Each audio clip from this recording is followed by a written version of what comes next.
Hi hello നമസ്കാരം, എല്ലാവർക്കും പുതിയൊരു വീഡിയോയിലേക്ക് വീണ്ടും സ്വാഗതം. എല്ലാ ബാഡ് ബോയ്സിനും ഗേൾസ് സെറ്റാവും. അവരുമായിട്ടുള്ള റിലേഷൻഷിപ്പ് ഹെൽത്തി ആയിരിക്കും. റിലേഷൻഷിപ്പ് സൈക്കോളജിക്കൽ ബേസ്ഡ് ആയിട്ടുള്ള കാര്യങ്ങൾ അറിയാൻ താല്പര്യമുള്ളവർ തീർച്ചയായിട്ടും ഈ ചാനൽ ഒന്ന് സബ്സ്ക്രൈബ് ചെയ്യുക. ഈ വീഡിയോ ഇഷ്ടപ്പെട്ടാൽ ലൈക്ക് ചെയ്യുക, കഴിയുമെങ്കിൽ വേണ്ടപ്പെട്ടവരിലേക്ക് ഷെയർ ചെയ്യുക.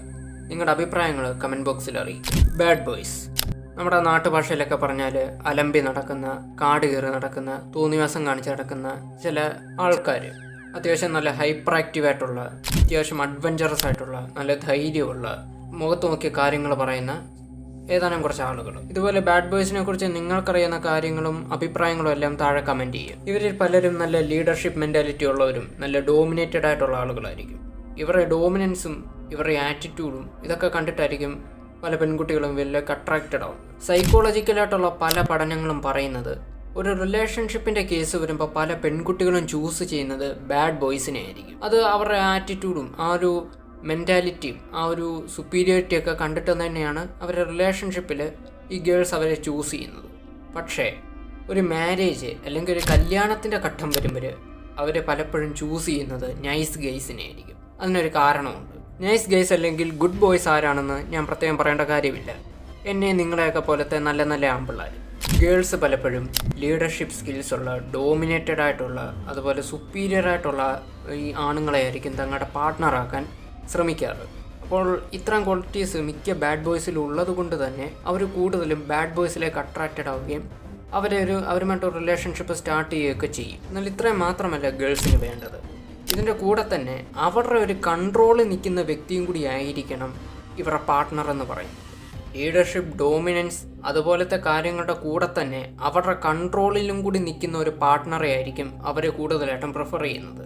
പക്ഷേ ബാഡ് ബോയ്സ് പലപ്പോഴും ഇതിന് ഒത്തൊരു പാർട്ട്ണർ ആകാറില്ല. കാരണം ബാഡ് ബോയ്സ് പലപ്പോഴും അവരുടെ ഒരു സ്റ്റാൻഡിലാണ് നിൽക്കുക. ഇത്തരക്കാരിൽ പലർക്കും മറ്റൊരാൾ തങ്ങളെ കൺട്രോൾ ചെയ്യുന്നത് തീരെ താല്പര്യമുണ്ടാവില്ല. അതുകൊണ്ട് തന്നെ ഇവരുമായിട്ടുള്ള റിലേഷൻഷിപ്പ് സത്യത്തിൽ അൽപായുസായി. തങ്ങളെ കൊണ്ട് കൺട്രോൾ ചെയ്യാൻ പറ്റില്ല എന്ന് മനസ്സിലാവുമ്പോൾ, അതും ന്യായമായ രീതിയിൽ പോലും പറ്റില്ല എന്ന് മനസ്സിലായി കഴിയുമ്പോഴാണ് പല ഗേൾസും ഇവരുമായിട്ടുള്ള റിലേഷൻഷിപ്പ് ബ്രേക്കപ്പ് ചെയ്യുന്നതും ഇവരെ ഒഴിവാക്കുന്നു. ചുരുക്കി പറഞ്ഞാൽ കല്യാണം പോലത്തെ സന്ദർഭങ്ങളിലൊന്നും തന്നെ ഒരു ഗേളും ഒരു ബാഡ് ബോയെ ചൂസ് ചെയ്യത്തില്ല. അവരെ കൊണ്ട് കൺട്രോൾ ചെയ്യാൻ പറ്റാത്ത, അവർ പറഞ്ഞാൽ കേൾക്കാത്ത ഒരു വ്യക്തിയെ അവരൊരിക്കലും കല്യാണം കഴിക്കാൻ തയ്യാറാവില്ല.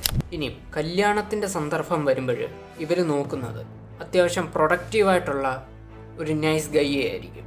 അതായത് അവർക്ക് കൺട്രോൾ ചെയ്യാൻ പറ്റുന്ന, എന്നാൽ അതിൻ്റെ കൂട്ടത്തിൽ തന്നെ പ്രൊഡക്റ്റീവായിട്ടുള്ള, അത്യാവശ്യം നല്ല ഒരു ഡോമിനേറ്റഡ് ആയിട്ടുള്ള ഒരു വ്യക്തിയായിരിക്കും ഇവർ കല്യാണം കഴിക്കാൻ ആഗ്രഹിക്കും. പല പഠനങ്ങളും പറയുന്നത് ഒരു സ്ത്രീ വിവാഹം കഴിച്ചത് പ്രൊഡക്റ്റീവായിട്ടുള്ള ഒരു നൈസ് ഗൈയാണെങ്കിൽ അവരുടെ ആ ഒരു വിവാഹ ജീവിതം കുറേ അധികം കാലം മുന്നോട്ട് പോകുമെന്നാണ്.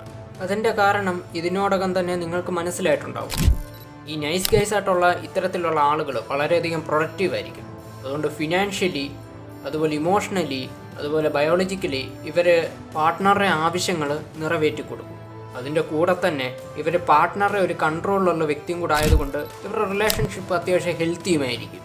അപ്പോൾ എല്ലാ ബാഡ് ബോയ്സിൻ്റെയും ഒരു ലവ് ലൈഫ് എന്ന് പറയുന്നത് സക്സസ് ആവാറില്ല. അതുപോലെ എല്ലാ നൈസ് ഗേസിനും പെണ്ണ് കിട്ടാതെ ഇരിക്കത്തുമില്ല. വീഡിയോയുടെ അവസാനിക്കുന്നു. മറ്റൊരു ടോപ്പിക്കുമായിട്ട് നമുക്ക് വീണ്ടും കാണാം. അതുവരെ ഗുഡ് ബൈ.